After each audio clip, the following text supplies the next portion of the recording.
coração.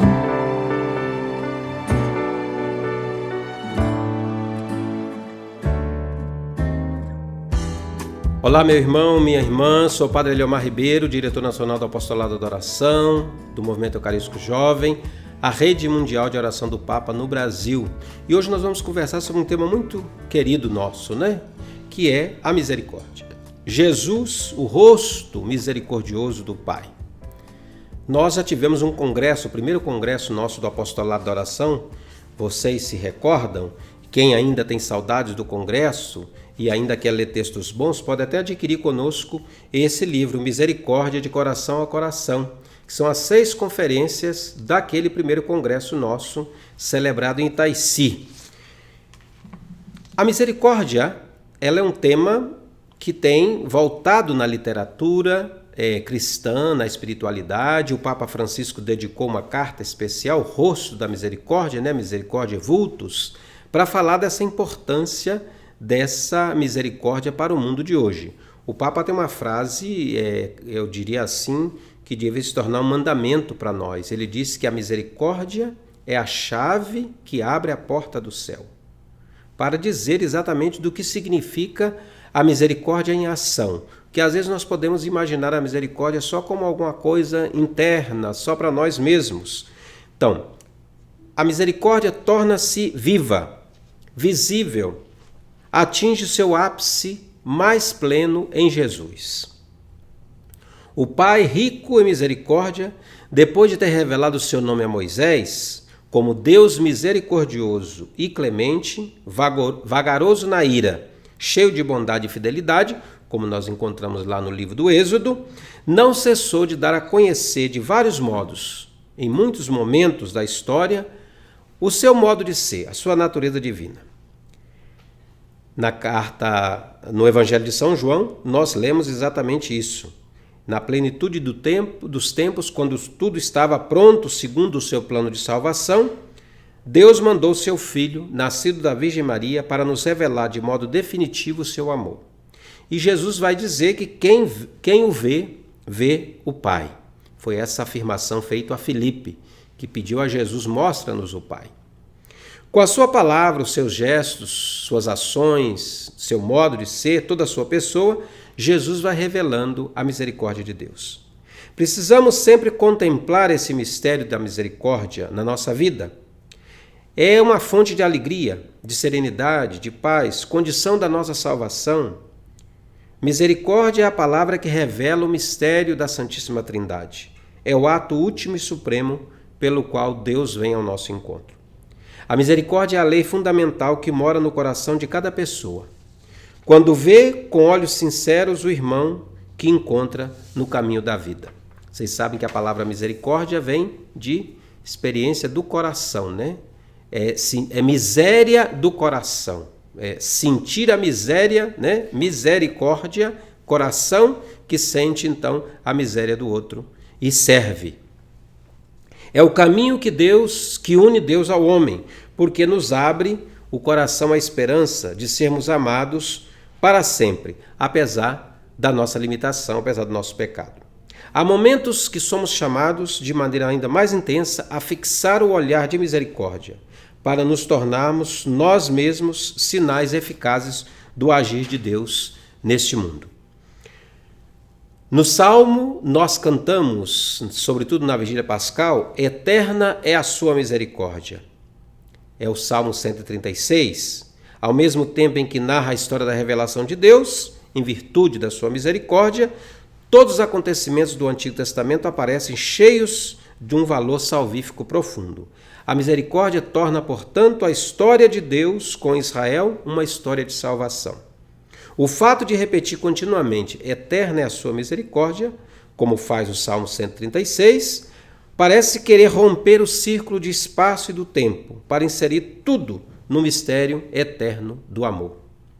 É como se quisesse dizer que o homem, não só na história, mas também pela eternidade, estará sempre sob o olhar misericordioso do Pai. Que bonito! Perceber que esse é o olhar de Deus para nós, para conosco, para com toda a humanidade. É um olhar de bondade e de misericórdia. Não aquele olhar, muitas vezes, que as nossas avós insistiam, de dizer que era um olhar que castigava, que era um olhar que punia. Não, é um olhar de misericórdia.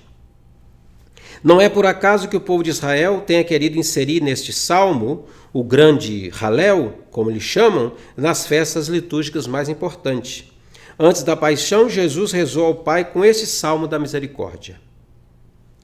Assim o atesta o evangelista Mateus, quando afirma que depois de cantarem os salmos, Jesus e os discípulos saíram para o Monte das Oliveiras.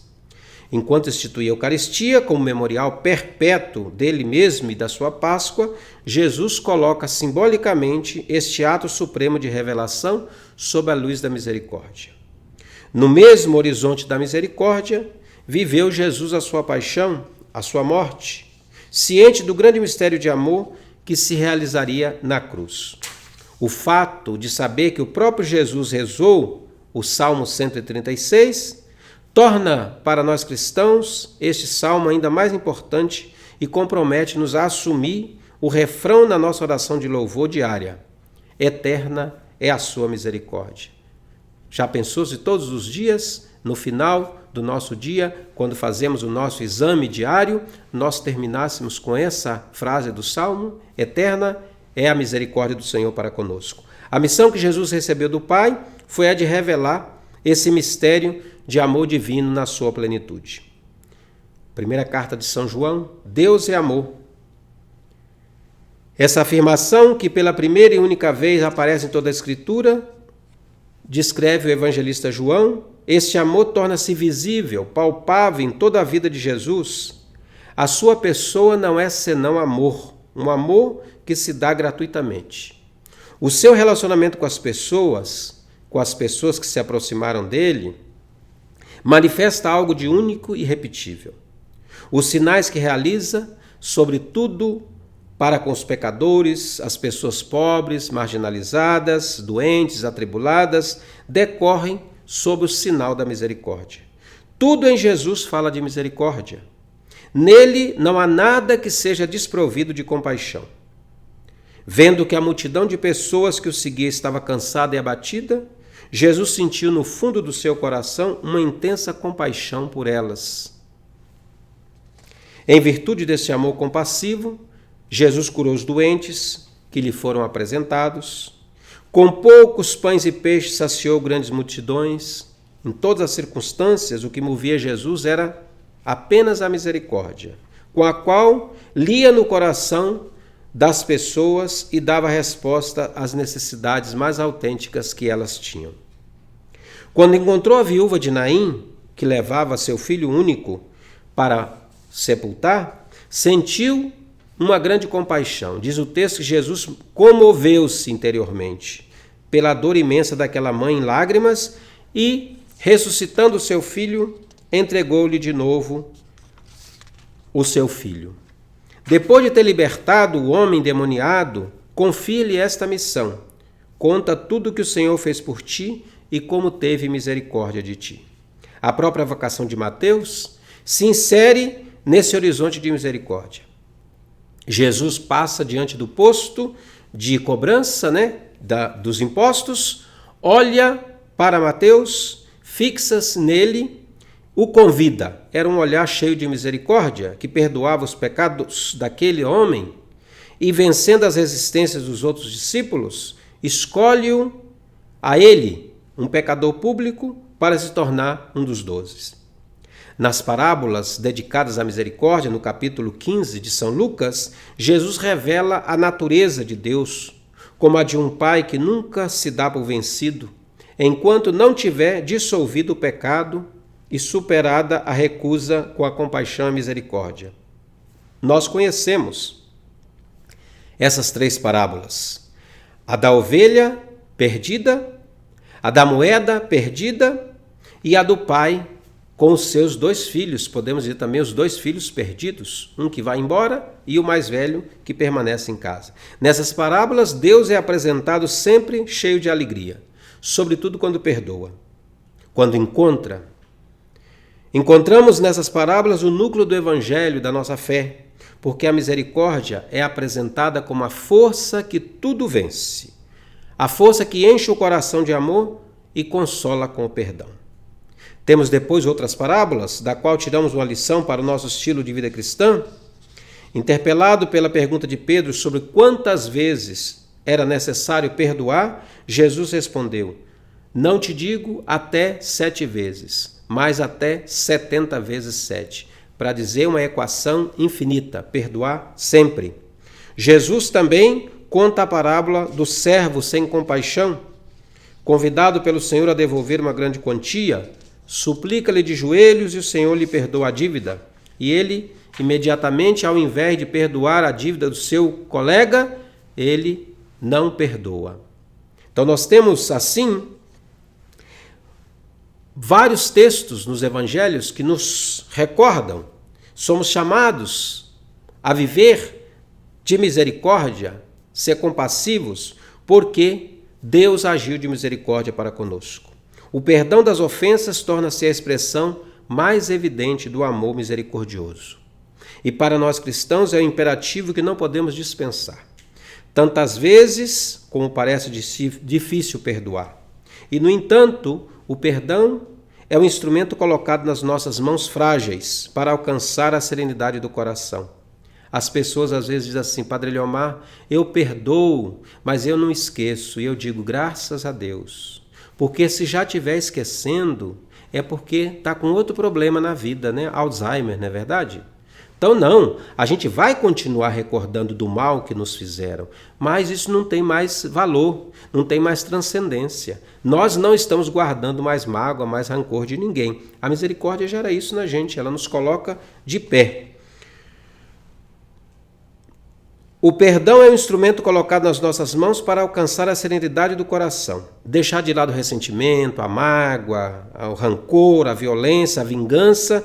Tudo isso é condição necessária para se viver feliz. Lembremos-nos da exortação do apóstolo Paulo escrevendo aos Efésios: que o sol não se ponha sobre o vosso ressentimento. E sobretudo escutemos a palavra de Jesus, que colocou a misericórdia como um ideal de vida e como critério de credibilidade para a nossa fé. Felizes os misericordiosos, porque alcançarão misericórdia. É a bem-aventurança que nos deve inspirar na vida cristã. Na Sagrada Escritura, como se vê, a misericórdia é a palavra-chave para indicar o agir de Deus para conosco. Deus não se limita a afirmar o seu amor, mas torna-o visível e palpável. Aliás, o amor nunca poderia ser uma palavra abstrata. Por sua própria natureza, o amor é vida concreta. Intenções, atitudes, ações, comportamentos que se verificam nas atitudes de todos os dias, nas atividades de cada dia. A misericórdia de Deus é a responsabilidade para nós. Ele sente-se responsável, isto é, deseja o nosso bem e quer ver-nos felizes, cheios de alegria, serenos. Em sintonia com isso, se deve orientar o amor misericordioso dos cristãos, o nosso amor misericordioso. Tal como ama o Pai, assim também amam os filhos. Tal como Ele é misericordioso, assim somos chamados também, nós, a sermos misericordiosos uns para com os outros. Como rezamos no Pai Nosso, perdoai-nos as nossas ofensas, assim como nós perdoamos a quem nos ofendeu. Poderíamos dizer: sede misericordioso para conosco, Senhor, como nós também queremos ser misericordiosos para com os nossos irmãos. Então, que Deus te abençoe, que Deus te proteja, que Deus te faça sempre mais agir com misericórdia para com seu irmão, para com sua irmã. Um grande abraço e até a próxima semana. Sagrado coração do meu Jesus, oração ao Sagrado Coração de Jesus. Infinito de amor. Ó coração de Jesus, meu Salvador, que depois de ter derramado o vosso sangue na cruz até a última gota, imolai-vos todos os dias na missa. Eis-me diante de vós, desejando ardentemente corresponder aos apelos de vossa imensa caridade. Prometo empregar todos os esforços para que o vosso reino seja ampliado nas comunidades, nas famílias e nos corações de todos. Jesus, manso e humilde de coração, fazei o nosso coração semelhante ao vosso.